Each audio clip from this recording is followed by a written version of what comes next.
I use an iPhone, just like everyone else in the US. But believe it or not, the US is just about the only country where everyone uses an iPhone. If you clicked on this video, you're probably an iOS user. So let's take a look at what you're missing out on. In my mind, there are 4 main types of tech users that you can slot people into.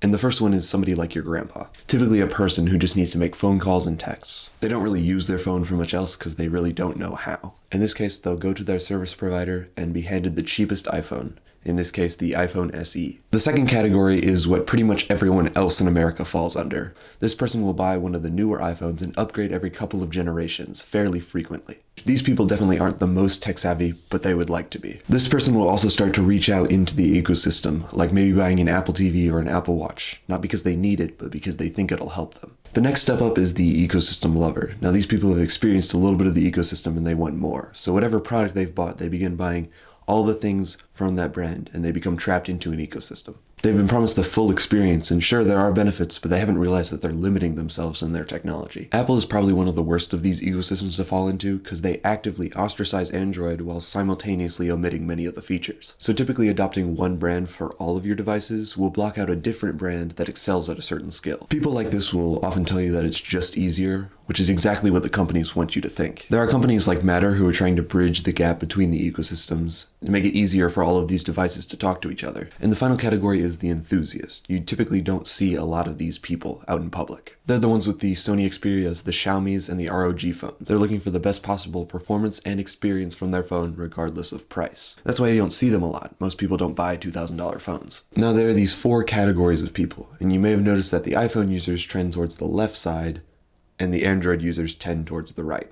Now, there's a couple of factors that go into this. The first factor is customization, and you've probably heard that Android has a huge advantage here. With things like widgets and themes, it's really hard to argue for the iPhone. Something Apple is pretty well known for doing is waiting for other companies to release features and then they just do it better. But that's not always the case. Typically, Apple does it in a way that takes away user control, the result being a lot less options for iPhone users. And if you don't love stock Android or whatever version of Android is running on your device, you can just download a third-party software that completely changes the I/O of your device. This can range from making your apps look a little different to a totally themed operating system that looks nothing like stock Android. Because Android is open source, companies like Google Pixel and Nothing can customize it a little bit just for their phones, giving you a better experience. So as you can see, overall in category 1, Android takes a clear lead. But now we're on to category 2, support. Now this is a pretty big factor and Apple takes a major lead here. Apple guarantees software updates on your phone for up to 6 years, while some Android phones go as low as 1. And that's a clear win for Apple because I know that I want the latest software on my device, and 6 years is a big bonus. The third factor is variety. In iPhones, you're always getting pretty much the same thing.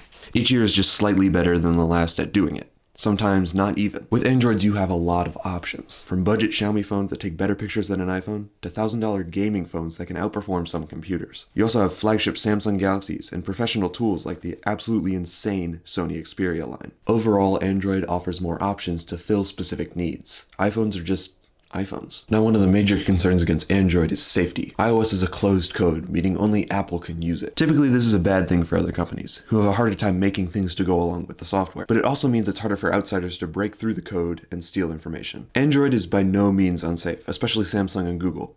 But theoretically, if a hacker knows exactly how the code on your phone works, they'd have an easier time getting into your account. Now, the final factor is hardware. Software can make a huge difference, but is it really that big of a deal if it runs on a potato? In this category, a lot of people will tell you that iPhone wins hands down, but that's not necessarily true. The iPhone camera takes obviously over-processed photos and videos. While it does take some good shots, it doesn't take them all the time. That said, the camera is a lot more reliable than, say, that of a Pixel, which often takes longer to open the camera app, process a shot, or sometimes doesn't even save the photo or video at all. Cameras like the one on the Redmi Note 12 are arguably better for a fraction of the price. Not to mention that that phone has much faster charging and a higher refresh rate. Like I said, the iPhone is always just a slightly better iPhone than the year before. But it's hard to argue with some of the ease of use features iOS offers, like AirDrop or FaceTime. Apple also forcefully makes experiences like texting bad for Android users.